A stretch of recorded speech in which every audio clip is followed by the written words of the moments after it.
Aí tu vai enfiar mais fácil. Eu não sei, não sei. Esse aqui é, eu acho que é esse. Eu vou explicar agora.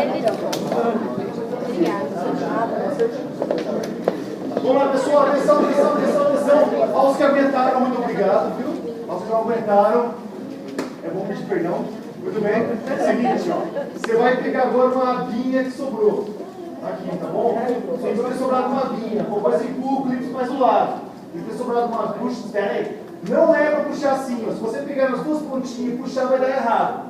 Pegou nas duas pontinhas, puxei, vai dar errado. Pegou as duas pontinhas de baixo, puxou, vai dar errado também. Você tem que puxar assim, ó. Esse é o movimento, tá bom? Você vai pegar no meio com a mão firme, assim, ó, firme, e puxar aberto. Espera a última coisa. É o seguinte, você precisa dar um impulso para ele. Porque senão você vai puxar e cai no chão. E não é mágico, viu, gente? Você tem que olhar pro clipe e pegar, tá bom? Não cai na mão sozinho, beleza?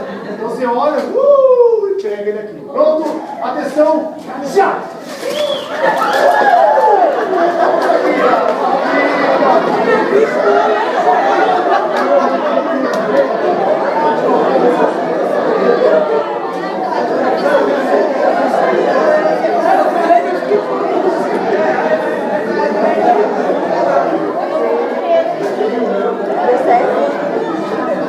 Deu certo? Deu certo.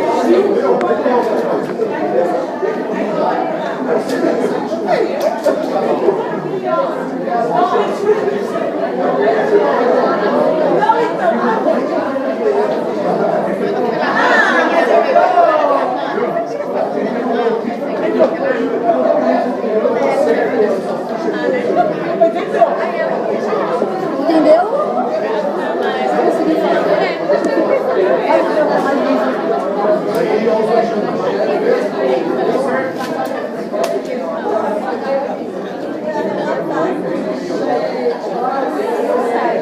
Pessoal, se você tentar de novo, ele dá certo. Se você deu errado, não chega.